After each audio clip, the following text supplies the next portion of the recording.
सन्माननीय संजीव साळुंके, उपाध्यक्ष सातारा सहकारी बोर्ड, सन्माननीय शाहू फाळके साहेब, श्रीधर कोल्हापुरे, सर्व सन्माननीय संचालक, व्यासपीठावरील मान्यवर आणि व्यासपीठासमोर बसलेले सर्व सहकार क्षेत्रातले पदाधिकारी, कार्यकर्ते, सहकारी अधिकारी, बंधू आणि भगिनींनो, सर्वप्रथम या अद्ययावत अशा सहकार प्रशिक्षण शिबिराचं उद्घाटन झालं असं आपल्या सगळ्यांच्या साक्षीने या ठिकाणी जाहीर केलं. मला या ठिकाणी निश्चितच सातारा जिल्हा सहकारी बोर्डाचा अभिमान आहे की आज राज्यामध्ये सहकार चळवळ अडचणीत असताना, त्याला ऊर्जितावस्था देण्याची गरज असताना, पश्चिम महाराष्ट्रामध्ये सातारा असेल, सांगली असेल, कोल्हापूर असेल, ही बोर्ड अतिशय सक्षमतेनं काम करताना त्या ठिकाणी दिसत आहे. आणि त्याचाच भाग म्हणून आज या ठिकाणी आपल्या जिल्ह्यासाठी, आपल्या जिल्ह्यातल्या संस्थांसाठी, कार्यकर्त्यांसाठी अशा प्रकारचं सुसज्ज असं सभागृह आज या ठिकाणी सुरू होत आहे. खरं म्हणजे महाराष्ट्र राज्य सहकारी संघ हा राज्यातल्या सहकार चळवळीला शिक्षण प्रशिक्षण देणारा शिखर संघ, ज्या शिखर संघाला अनेक महान सहकारी नेत्यांचं नेतृत्व लाभलं. अगदी महात्मा गांधीजींच्या पदस्पर्शाला पण पावन झालेला राज्य सहकारी संघ, विलासराव देशमुख असतील, गुलाबराव पाटील असतील, अनेक मोठमोठे नेते त्यांनी या राज्य सहकारी संघाचं नेतृत्व केलं. राज्याच्या सहकाराला दिशा देण्यासाठी त्या ठिकाणी काम केलं. परंतु अलीकडच्या काळामध्ये एकूणच त्या ठिकाणी महाराष्ट्र राज्य सहकारी संघाचा कारभार त्या ठिकाणी ठप्प झाला होता. कार्यकर्ते आपापल्या परीने त्या ठिकाणी काम करण्याचा प्रामाणिक प्रयत्न करीत होते. परंतु पूर्वी शिक्षण निधी असल्या कारणानं आर्थिक स्रोत होतं, त्याच्यामुळे प्रशिक्षण दिल्यानंतर संस्थेच्या माध्यमातून शिक्षण निधी यायचा.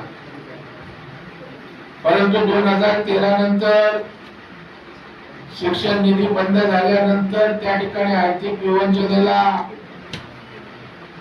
महाराष्ट्र राज्य सहकारी संघाला सामोरं जावं लागलं आणि त्याचा परिणाम जिल्हा सहकारी बोर्ड सुद्धा त्या ठिकाणी सक्षम होऊ शकले नाही. म्हणून या ठिकाणी अशा वेळेला सरकारातला कार्यकर्ता म्हणून केवळ आपण हे डोळे मिटून पाहू शकत नाही. या भावनेतनं राज्य सहकारी संघाची निवडणूक त्या ठिकाणी आम्ही लढवली आणि राज्यातल्या सगळ्या सहकारी कार्यकर्त्यांना एक मतानं त्या ठिकाणी या सर्व संघाची सूत्र माझ्या हाती दिली. आणि माझा एक स्वभाव आहे, विधिमंडळात असो, राज्याचा विरोधी पक्षनेता म्हणून केलेले काम असेल किंवा एखाद्या संस्थेमध्ये जबाबदारी असल्यावर त्या संस्थेला दिशा देण्याचं काम सातत्याने मी केले. या काटकर साहेब राज्य सहकारी संघाचे संचालक नंदकुमार काटकर आहे. आणि मग अशा वेळेला या राज्य सहकारी संघाला अडचणीतून बाहेर काढलं पाहिजे. राज्यातले जिल्हा बोर्ड त्या ठिकाणी सक्षम केले पाहिजे ही भूमिका घेऊन आम्ही कामाला सुरुवात केली. आणि आज त्या ठिकाणी शिक्षण निधीचा असेल, प्रशिक्षण देणारी शिखर संस्था म्हणून असेल, शासनाचं अनुदान असेल, हे विषय आपण त्या ठिकाणी मालकी जगदाळे साहेब त्या ठिकाणी लावतोय. आपण शिक्षण राज्याच्या सहकार मंत्र्यांकडे बैठक केली. त्यामुळे ज्या 16-17 शिक्षण प्रशिक्षण देणाऱ्या संस्था आहेत, काही संस्था तर अशा आहेत त्यांच्याकडे कुठल्याही प्रकारची यंत्रणा नाही, ट्रेन अशा प्रकारचं व्यवस्थापन नाही तरी सुद्धा अधिसूचित केलंय आणि ज्याच्या बायलॉज मध्ये उद्देश शिक्षण प्रशिक्षण आहे अशा संघाकडे त्या ठिकाणी शिक्षण प्रशिक्षणाचा येणारा लोंढा त्या ठिकाणी कमी झालाय. मग अशा वेळेला अम्ब्रेला ऑर्गनायझेशन म्हणून आपली शिखर संस्था असावी आणि आपल्या हाताखाली त्या ठिकाणी इतर त्या ठिकाणच्या ज्या अधिसूचित झालेल्या संस्था असाव्यात अशा प्रकारची भूमिका मांडली. संघाला अनुदान द्यावं, ज्या अनुदानाच्या माध्यमातून सर्व जिल्हा बोर्ड आणखी बळकट करता येईल असा आपला त्या ठिकाणी प्रयत्न राहणार आहे. आणि त्याच्यामुळे राज्यातल्या सहकार चळवळीला शिक्षण प्रशिक्षण देऊन सहकाराविषयी नव्या पिढीला आस्था निर्माण करणं, त्याचबरोबर असणाऱ्या लोकांचा आत्मविश्वास वाढवणं ही जबाबदारी राज्य संघ म्हणून आम्ही त्या ठिकाणी स्वीकारली आणि या गोष्टी आपण करतोय. परवाच त्या ठिकाणी आम्ही राज्याच्या आमच्या संचालक मंडळाच्या प्रशासकीय कार्यालयाचं उद्घाटन केलं. जसं आपण सभागृहाचं करताय, शेवटी आपण ज्या ठिकाणी काम करतो त्या वास्तू स्वच्छ सुंदर चांगल्या असल्या पाहिजेत. आणि आमचा राज्य सहकारी संघ खंडर झाला होता, तिकडे गवत वाढलेलं, तिकडे काळोख आहे, अंधार आहे आणि अशा परिस्थितीमध्ये चांगल्या मानसिकतेत आपण काम करू शकत नाही. म्हणून आम्ही त्या ठिकाणी अशाच प्रकारचं अद्ययावत कार्यालय त्या ठिकाणी सुरू केलंय. पूर्ण प्रशासकीय कार्यालय आम्ही सुरू करतोय आणि त्याही वेळेला उद्घाटनामध्ये राज्याचे मंत्री चंद्रकांत दादा पाटील आले होते आणि त्यांनी सुद्धा त्या ठिकाणी शिक्षण निधीच्या संदर्भात संसदीय कार्यमंत्री म्हणून सहकार विभागाचा प्रस्ताव त्या ठिकाणी कायद्यामध्ये आणण्याचा शब्द सुद्धा त्यांनी आपल्याला या ठिकाणी दिलेला आहे. खरं म्हणजे एका कार्यालयाचं उद्घाटन होतं, परंतु मी राज्यातल्या सगळ्या सहकारातल्या कार्यकर्त्यांना बोलावलं. आपल्यापैकी अनेक जण आले असतील, जिल्हा बोर्डाचे प्रतिनिधी आले होते, राज्यातल्या सहकारात प्रामुख्याने नेतृत्व करणारे कार्यकर्ते आले होते आणि एक चांगला सहकारी कार्यकर्त्यांचा मेळावा त्या ठिकाणी संपन्न झाला.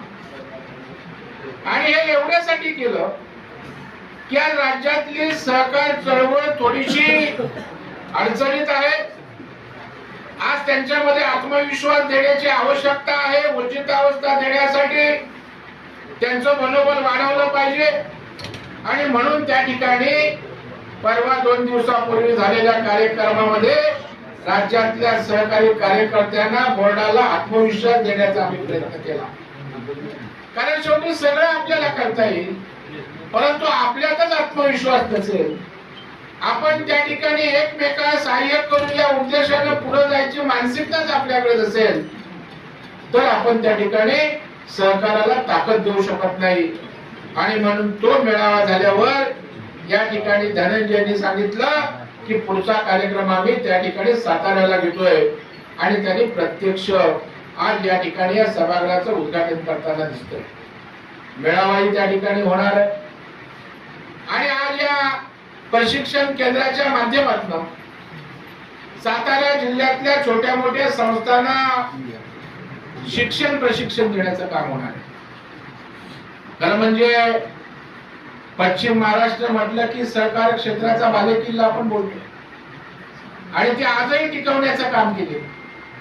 आज इथल्या जिल्हा बँका असतील, इथले साखर कारखाने असतील, इथल्या छोट्या मोठ्या पाणी पुरवठा संस्था असतील, विविध कार्यकारी सोसायटी असतील, या सगळ्या व्यवस्था नीटपणे या ठिकाणी चालू आहेत. परंतु त्या ठिकाणी केवळ सातारा जिल्हा बोर्ड किंवा साताऱ्याची सहकार चळवळ मजबूत राहून चालणार नाही. आज विदर्भामध्ये सहकार चळवळ अडचणीत आहे, किंबहुना नसल्याच्या सोबत आहे. मराठवाड्यात पुन्हा आपल्याला सहकार चळवळीला ताकद देण्याची आवश्यकता आहे आणि माझी या ठिकाणी अपेक्षा आहे की या राज्यातल्या सहकार चळवळीला ऊर्जितावस्था देण्याचं नेतृत्व या सांगली, सातारा, कोल्हापूरने करावं, कारण आपण त्या ठिकाणी सक्षम आहोत.